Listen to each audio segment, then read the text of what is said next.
మీ business ఏదైనా మీ ఊర్లో promotion చేయాలంటే అది సుమన్ టీవీతోనే సాధ్యం. ఇప్పుడే సంప్రదించండి.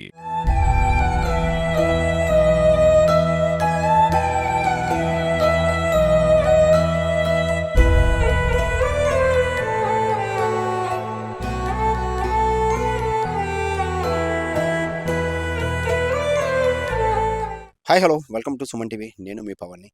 ఈరోజైతే శ్రీకాకుళంలోని ఒక ఘోరమైనటువంటి ఘటన అయితే చోటు చేసుకుంది. ఇప్పటికే అందరికీ వెలుగులోకి అయితే వచ్చినటువంటి ఒక భయంకరమైన నిజం ఏంటి అంటే, నరసన్నపేటలో ఒక గోల్డ్ మర్చెంట్ బంగారం కొంటామనే నిమిత్తంలోని ఆయన ఎప్పుడూ వెళ్ళే విధంగానే కొంత డబ్బును తీసుకొని అయితే ఈరోజు శ్రీకాకుళం అయితే వచ్చారు. అయితే తనను నమ్మినటువంటి డ్రైవరే తన ప్రాణాలను తీస్తారని ఊహించినటువంటి ఈరోజు ఆ వర్తకుడు ఎప్పటిలాగే తన డ్రైవర్ని తీసుకొని నరసనపేట నుంచి బయలుదేరి శ్రీకాకుళం వచ్చారు. అయితే శ్రీకాకుళం వచ్చిన వ్యక్తి కనిపించకుండా పోవడంతో కనీసం వారం రోజుల వరకు కూడాను తను మిస్సింగ్ అయితే వాళ్ళ తాలూకా బంధువులు కానీ వాళ్ళ తాలూకా భార్య కూడా వెళ్ళి పోలీస్ స్టేషన్లో అయితే ఫిర్యాదు చేయడం జరిగింది.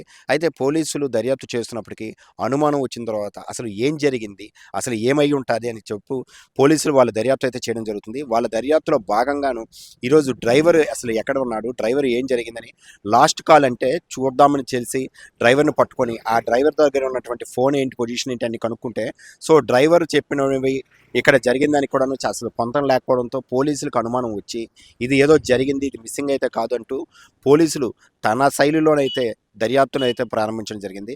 సో అప్పుడు వెలుగులోకి వచ్చిన భయంకరమైన నిజాన్ని చూస్తే సో కసాయిగా ఉన్నటువంటి సాయి అనే డ్రైవరు ఎంత కసాయితనంతో చేశాడంటే సో ఎప్పటిలాగే తన కారుని అంటే ఇప్పుడు ఈ వర్తకుడు, ఈ బంగారు వర్తకుడు తన కారుని ఈ డ్రైవర్ దగ్గర ఉంచి ఒక 4 సంవత్సరాలుగా నమ్మి ఎప్పుడు కూడాను ఆప్టింగ్కి తనే వస్తున్నాడు.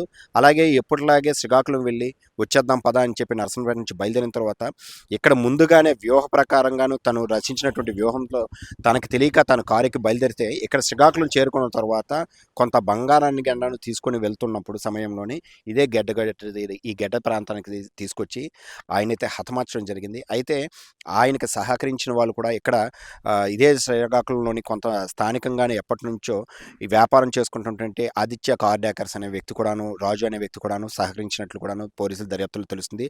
అదేవిధంగాను అసలు వీళ్ళంతా కలిపి ఎలాగ వ్యూహం చేశారు, ఎందుకు హత్య చేయాల్సి వచ్చింది, ఏం చేశారో తెలియదు కానీ ఒక నిండు ప్రాణం అయితే ఈరోజు బలైపోయింది. ఈరోజు ఎవరిని నమ్మాలి, ఎవరిని నమ్మకూడదో తెలియని పరిస్థితి వచ్చింది. అయితే ఒక ఎప్పట్లాగే బంగారాన్ని కొనుక్కుంటాము వెళ్ళిపోతాం అనుకుని వచ్చినటువంటి వ్యక్తి శవంగాను మారినప్పటికీ వాళ్ళ కుటుంబం అంతా కూడాను ఈరోజు చాలా రోధిస్తున్నారు. సో ఎవరిని నమ్మాల్సిన పరిస్థితుల్లో లేదు, ఎవరిని నమ్మాలో కూడా తెలియని పొజిషన్లో ఉంది. అసలు అంటే వికట జీవిగా ఈరోజు ఇలా శవంగాను కనబడతారని మేము ఊహించలేదు. దీని వెనక ఎవరు బాధ్యులు ఉన్నారో కఠినంగా శిక్షించాలంటున్నారు. అయితే అసలు ఆ డ్రైవరు ఎందుకు ఇలా చేశాడు, ఆ డ్రైవర్ దగ్గర ఉన్నటువంటి ఈరోజు దొరికినటువంటి బంగారం వాళ్ళ ఇంట్లో తీసుకెళ్ళి అక్కడ పెట్టేసి మళ్ళీ 10 రోజులు పరారైనటువంటి డ్రైవర్ని పోలీసులు అదుపులో తీసుకొని వాళ్ళు విచారణ చేయగానే ఈరోజు అయితే వచ్చింది. అసలు ఇవన్నీ ఎలా జరిగింది, ఎందుకు చేశారో తెలియదు కానీ ఏదేమైనప్పుడు కూడాను మానవత్వం అయితే ఈరోజు మంట కలిసిపోతుందని అయితే చెప్పవచ్చు. ఎవరిని నమ్మాలి, ఎవరిని నమ్మకూడదో తెలియదు. 4 సంవత్సరాలుగాను నమ్మి జీతం ఇచ్చినటువంటి యజమానిని కసాయిగాను హతమార్చినటువంటి ఉదంతం ఈరోజు ఒక్కసారిగా శ్రీకాకుళం మొత్తం ఉలిక్కి పడేటట్లు చేసింది. చూస్తే విజువల్స్ చూస్తే సో 10 రోజుల తర్వాత వాళ్ళని విచారిస్తే పలానా కొత్త రోడ్డు దగ్గర గడ్డలోనైతే పడేసామంటున్నారు. సో రాత్రి కొత్త రోడ్డు గడ్డలో పడేసి ఈరోజు వాళ్ళు అక్కడి నుంచి అయితే పరారైపోయారు. పరారైపోయిన తర్వాత తీర్థయాత్రలకు వెళ్ళిపోయినట్లు సమాచారం అయితే ఉన్నది. అయితే తీర్థయాత్ర నుంచి వచ్చిన తర్వాత పోలీసులు వాళ్ళ శైలిలో వాళ్ళని పట్టుకొని విచారించిన తర్వాత అసలు ఏం జరిగింది ఏంటి అని కూడా తెలుసుకుంటే అప్పుడు వాళ్ళు చెప్పిన ప్రకారంగానైతే ఆ గడ్డ నుంచి కూడాను నీటి మట్టాన్ని తగ్గించి గడ్డని గాలించుకున్నట్లయితే సో ఇదే ప్లేస్లో అయితే ఈరోజు శవంగానైతే దొరికినట్లుంది.